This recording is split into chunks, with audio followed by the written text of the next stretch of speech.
ये है फलक की कहानियों का अद्भुत संसार किस्सा कहानी कहानियाँ जिनमें हम लिखते हैं खुद को। मैं हूँ भगवती सक्सेना और आज आपको सुना रही हूँ नंदन पत्रिका 91 पब्लिश्ड कहानी चारण की चतुराई। इस कहानी को लिखा है सूर्य मंगल जी ने। चारण की चतुराई। सूरतगढ़ के राजा थे प्रताप सेन। बहुत ही प्रतापी और प्रजापालक। आसपास के राज्यों में भी राजा की प्रशंसा होती थी। उनका इकलौता बेटा था चंद्रसेन। वो बच्चा ही तो था। एक दिन शाम को राज दरबार से महल में पहुंचे। उन्होंने देखा राजकुमार मचल रहा है। रानी उसे गोद में उठाए घूम रही थी। वो जोर जोर से रो रहा था। राजा ने राजकुमार को अपनी गोद में ले लिया और उसे चुप कराते हुए राजा ने कहा, चुप हो जा बेटे, मैं तुम्हारे लिए 7 खंड का महल बनवा दूंगा। संयोग की बात ये सुनकर राजकुमार चुप हो गया। तभी रानी बोली, महाराज आपने 7 खंड का महल बनाने की बात क्यों की? भविष्य का क्या पता। रानी की बात सुन राजा हंसने लगे। फिर राजा रानी आराम करने चले गए।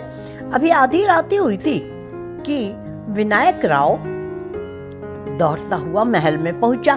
उसने सोते राजा को उठाया। राजा बोले, क्या बात है, इतने घबराए क्यों हो?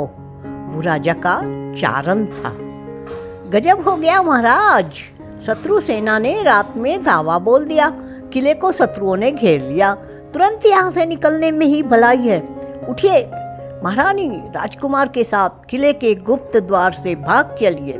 मैंने सारा प्रबंध कर लिया है। राजा क्या करते, महल छोड़ने के लिए तैयार हो गए। रानी और राजकुमार भी चल दिए। तभी विनायक बोला, राजश्री वस्त्र और आभूषण उतार दें, किसी सौदागर का वेश बना लें, वरना कोई पहचान लेगा। राजा ने वैसा ही किया। वेश बदलकर सब चल पड़े। चलते चलते एक जंगल में पहुंचे। राजा रानी राजकुमार आगे आगे चल रहे थे। उनके पीछे था विनायक और उसके पीछे गठरियां उठाए राजसेवक। रात भर चलने के बाद वे एक पहाड़ी जंगल में पहुंचे। एक जगह मीठी जलधारा और एक गुफा को देखकर रुक गए। आसपास फलदार वृक्षों की भी कमी नहीं थी। विनायक ने कहा, राजन कुछ दिन यहीं रहें, थकान मिट जाएगी। इस बीच मैं कोई सुरक्षित स्थान भी खोज लूंगा। राजा ने हामी भर दी। दिन का उजाला फूट आया। अब राजा ने दोनों राजकर्मियों को देखा। विनायक से पूछा, इन लोगों के पास गठरियों में क्या है? विनायक बोला, महाराज एक गठरी में खाने पीने का सामान है और दूसरी में आपके और महारानी के बहुमूल्य आभूषण हैं। मगर ये किस लिए? जंगल में रहना है तो आभूषणों की क्या जरूरत? राजा ने पूछा, जरूरत है महाराज। आप राज्य छोड़कर स्वयं आए हैं। उस सिंहासन पर आपका अधिकार है। समय फिर आपको राजा बनाएगा। उसी के लिए आभूषण काम आएंगे। ये सुनकर राजा चारण की चतुराई की सराहना करने लगे। धीरे धीरे समय बीत रहा था। जंगल में रहकर राजा दिन रात घोर उदासी में डूबे रहते। उन्हें अक्सर 7 खंडों वाले महल की बात याद आती और बेचैन हो जाते, बेचैन हो उठते। सोचते, रानी ठीक ही कहती थी। आखिर हुआ न वही। मैं जंगल जंगल भटक रहा हूँ। मेरी बात का क्या महत्व रहा?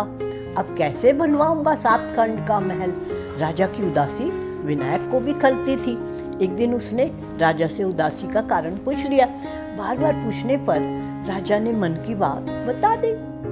चारण बोला, महाराज मैं ये बात जानता हूँ। महारानी ने मुझे सब बताया है। आप चिंता ना करें, मैं उसके लिए प्रयास कर रहा हूँ। रोज यहाँ जंगल में रहने वाले आदिवासियों से मिलता हूँ, उनकी सेना संगठित कर रहा हूँ। आपका धन इस काम में आ रहा है। हमारी नई सेना का मुखिया वीरू सरदार है, शब्द भेदी वाहन चलाने में निपुण। कल वह अपने साथियों के साथ मिलने भी आएगा। ये सुनकर राजा ने विनायक की पीठ पर हाथ रखते हुए कहा, विनायक, अब तुम ही मेरा एकमात्र सहारा हो। विनायक बोला, महाराज, मैंने आपका नमक खाया है, जीवन भर आपके गुण गाए हैं, भला मेरा भी और कौन सहारा है। आप देखते रहिए, हमें सफलता मिलेगी। अगले दिन चारण वीरू सरदार और उसके साथियों को लेकर आया। राजा से उनका परिचय कराया। वीरू ने कहा, राजन, हम आपकी प्रजा हैं। शत्रु ने धोखा देकर आपको हराया है, हम उससे बदला लेकर रहेंगे। ये सुनकर राजा खुश थे। अब उन्हें लग रहा था उनका सपना एक न एक दिन जरूर सत्य हो जाएगा। धीरे धीरे चारण ने एक अच्छी खासी सेना तैयार कर ली। जंगल में नई सेना की हलचल मची थी। अब हर रोज राजा अपनी नई सेना का युद्ध अभ्यास देखने जाते थे। उसमें भी उत्साह भर उठा था। एक दिन राजा सैनिकों से सलाह मशविरा कर रहे थे, तभी एक पहरेदार आया। सिर झुकाकर बोला, महाराज, शत्रु राजा के सैनिक गुफा के आसपास घूम रहे हैं। सैनिकों ने उन्हें पकड़ लिया है, आदेश हो तो उन्हें हाजिर करूं। राजा ने सिर हिलाया। अगले ही क्षण बंधक सैनिक राजा के सामने थे। चारण ने उनसे कहा, गुफा के पास तुम सब क्यों घूम रहे थे? सच सच बताओ, वरना कड़ी सजा मिलेगी। एक सैनिक बोला, महाराज, हम आपको ही ढूंढने निकले थे। शत्रु राजा का प्रजा पर अत्याचार बहुत बढ़ गया है, प्रजा में हाहाकार मचा है। हम चाहते हैं कि दुष्ट राजा को समाप्त कर आप गद्दी संभाले। ये सुनकर राजा ने उन्हें रिहा कर दिया। राजा गंभीर थे। चारण ने कहा, महाराज, नगर में जाकर असलियत का पता लगाया जाए, फिर आक्रमण करना बेहतर होगा। सैनिकों के जाने के बाद चारण ने कहा, महाराज, मैं एक बार सूरतगढ़ भी जाना चाहता हूँ। वहाँ लोगों में आपके प्रति विश्वास पैदा करूँगा। गीत गा गा कर आपका यश फैलाऊंगा, ताकि लोग आपकी हमारी तरफ हो जाएं। फिर हम आसानी से जीत जाएंगे। राजा को ये सुझाव बहुत पसंद आया।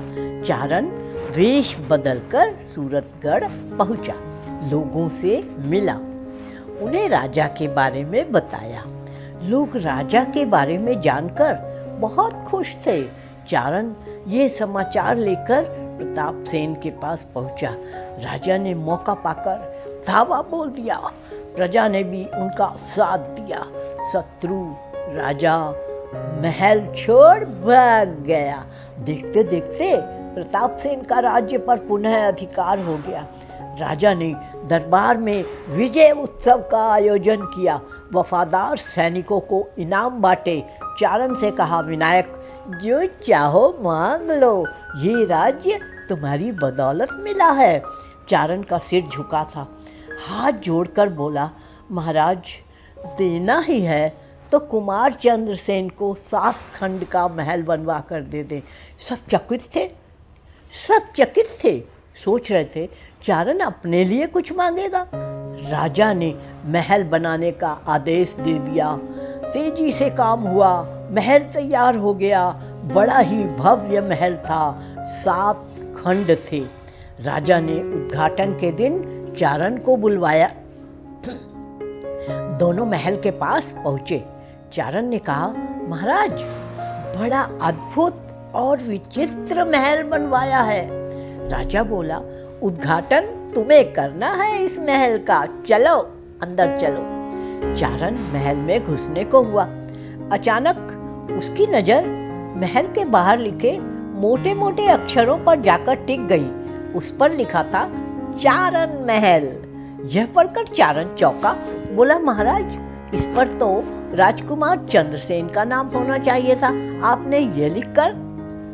चारण हमेशा तुम्हारा कहा माना है मैंने, यही एक काम अपने मन से किया है। चारण चुपचाप खड़ा था, एक टक राजा को देख रहा था। तभी राजकुमार वहाँ आ गया। वो बोला, पिताजी ने ठीक ही किया है, इस महल का नाम चारण महल ही ठीक है। ये विनायक राव जी की मेहनत और हिम्मत का फल है, वरना हम लोग जंगल की खाक छान रहे होते। यह महल एक देशभक्त और बुद्धिमान व्यक्ति की कहानी हमेशा दोहराता रहेगा। यह सुनना था कि चारण की आंखें भर आई।